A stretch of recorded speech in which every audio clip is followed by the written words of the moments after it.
ang alamat ng ampalaya. Mga kwentong hango sa mga pahina ni Bathala.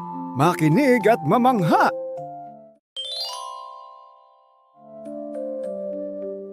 Sa isang masayang hardin, puno ng makukulay na gulay. Ngunit may isang laging nag-iisa, siya si Ampalaya. Maputla, makinis, at walang angking tamis o kulay. Sana, balang araw, maging kasing ganda niyo ako, malungkot niyang bulong sa hangin. Araw-araw, ipinagmamalaki ng ibang gulay ang kanilang mga natatanging katangian. Ako ang pinakamatamis sa lahat, masayang sabi ni Kalabasa. Si Kalabasa ay may kulay na parang sikat ng araw. At ako naman ang may pinakamakinis na balat, sabi ni Talong na may kulay ube. Walang tatalo sa aking maningning na pula at bilog na hugis. Sigaw ni Kamatis, ang bilugang kamatis, habang masayang gumugulong sa kanyang sanga. Sa bawat pagyayabang nila, lalong lumulungkot si Ampalaya na tahimik lamang na nakikinig sa isang tabi.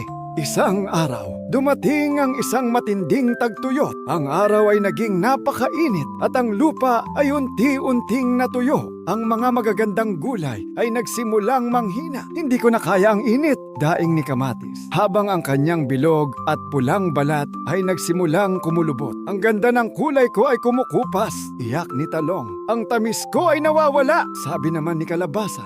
Lahat sila ay nanghina dahil ang kanilang mga ugat ay hindi na makahanap ng tubig sa tuyong lupa. Ngunit si Ampalaya, na simple lamang, ay may matibay na mga ugat. Ginamit niya ang lahat ng kanyang lakas upang humukay ng mas malalim pa sa ilalim ng lupa. Ginawa niya ito hindi para sa kanyang sarili, kundi para sa kanyang mga kaibigan. Sa wakas, nakahanap siya ng tubig. Agad niya itong ibinahagi sa iba. Habang umiinom si Kamatis mula sa tubig na hatid ni Ampalaya, unti-unting nanumbalik ang kanyang kulay at bilog na hugis. Ngunit may nagsimulang magbago kay Ampalaya. Sa kanyang pagtulong, nakuha niya ang kaunting tamis ni Kalabasa at ang kinis ni Talong. Ngunit ang lahat ng hirap at pagod na dinanas niya sa paghahanap ng tubig ay nanatili sa kanya. At ito ang nagbigay sa kanya ng kakaibang lasa. Nang bumalik ang ulan at muling sumigla ang hardin, nagulat ang lahat sa bagong anyo ni Ampalaya. Ang kanyang balat ay naging kulubot